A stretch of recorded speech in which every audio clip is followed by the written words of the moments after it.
Hi everyone! So final video review for this week is for my paperback read, which was Spring's Wake by Aurora Rey, which I think is the third book in the Cape End romance series. If you didn't see the introduction video, you can still check that out. That is available on my YouTube and on my blog. For any of you that didn't see it, here's just a quick look at what the book looks like. And I did post my review, so if you want to read that, then there is a link below. If you are on YouTube, and if you're on Facebook or on my blog, then there's a link within the post. And this is the video review. So Spring's Wake by Aurora Rey was so adorable and so cute and so Cape End romance. I loved it so very much. So this is an age gap romance. We all know how much I love those. And Nora, she runs this little B&B, and her niece Graham has come to stay. She's really excited to see Graham, but Graham brings along her friend Will, and Nora's kind of hesitant because she's got this instant attraction to Will, and she's developing it the more time she spends with Will, and she doesn't want to. So Will is embracing a fresh start, and she's really grateful for the opportunity for some work at Nora's B&B, and it's just what she's looking for. But upon meeting Nora again, she has this instant attraction, and it just adds real extra complication to the situation for her, because she just can't navigate and read Nora as clearly as she would like to. So fate kind of throws them together, because you know what fate's like. It likes to have fun with us all.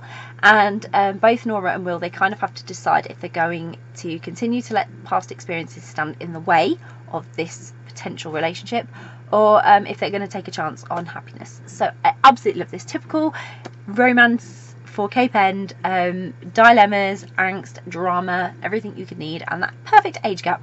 Loved it so much. It was the perfect story for me.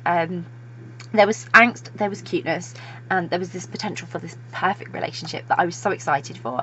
And Nora and Will were just brilliant characters. They were so cute together, and yet it was so obvious they were just meant to be, and that was going to cause drama. It was unavoidable drama, because there were other people involved, i.e. her friend Graham, and obviously niece Graham, and there was a lot to consider here for everyone. So for the most part, it was Nora having the trouble, which I expected. She was having a really difficult time with her feelings towards Will and her past experiences, past relationship, and she was jumping to conclusions, and she was trying to protect herself.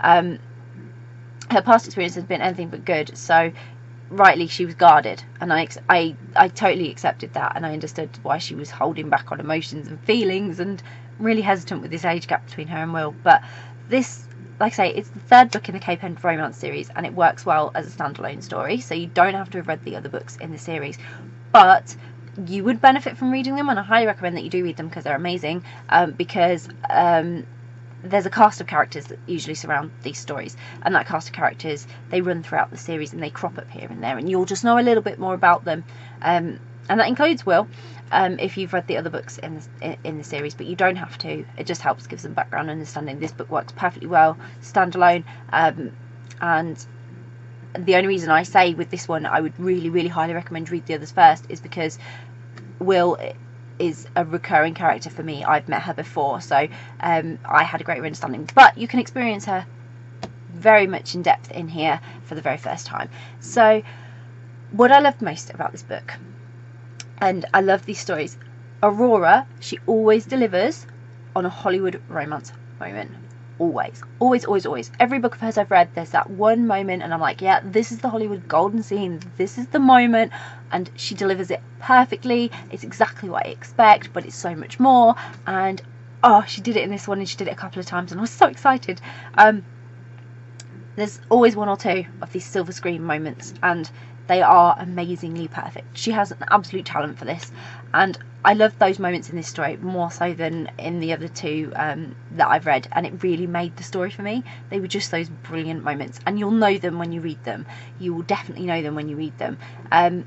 Nora and Will just had this amazing connection, and then they just had these moments that they shared, and I was just like, this is magic, and then they had these intimate moments that that it felt like they were the only people in the room. You genuinely imagined they were the only people in the room, despite the fact that there was a crowd around them, and they were just so meaningful and so powerful, and you just could feel that passion. Literally, there was no avoiding it. You could totally feel it, and you could just totally sense this connection between them, and the fact that they were really going to love each other, and that they just meant to be, right?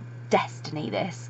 And many a time I got really frustrated with Nora, because she just, I really understood her hesitance and her initial judgments and everything, but she had a lot to lose.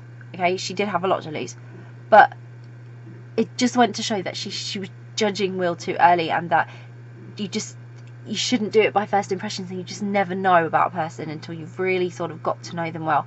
So that getting to know someone message, that don't make a judgment, it was really loud and clear in here, and well portrayed throughout the story. It wasn't just at the beginning, it was constant, and but it was also, it didn't just apply to Nora and Will, it applied to lots of other characters, and especially sort of where Graham was concerned.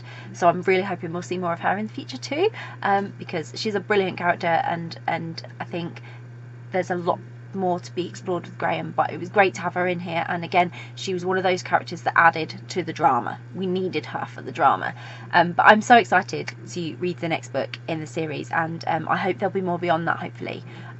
Maybe one day, because the cast in the Copen romances is just fantastic, and I can totally imagine these being movies or a TV series that just be epic. And the way they're written, it just brings the whole story and the place to life. Like, you really feel like you could just be there, that your experiences is a part of your life. You could literally be a resident there, and you can just picture it all perfectly in your mind whilst you know, Aurora's going through all these scenes and writing the most wonderful story. You are picturing it in the back of your mind, and there was a quaintness to this one that I really loved, and it really sort of drew me in a bit more. And I just highly recommend Spring's Wake and the whole Copen romance series. They are brilliant. If you want a romance series, this one is perfect. It's amazing.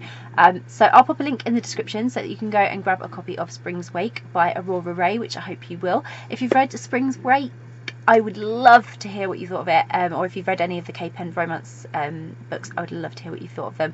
And if you haven't read Spring's Wake yet, but it's on your to be read list, you're planning to read it, or you're thinking, oh, I really must read that, or the other books in this series, then again, please comment below, because it's always great to hear what you're interested in reading. And if you do read it, I really hope you love it, because it was so beautiful, so nice, so sweet, so lovely, that I just know you'll really enjoy it. Bye!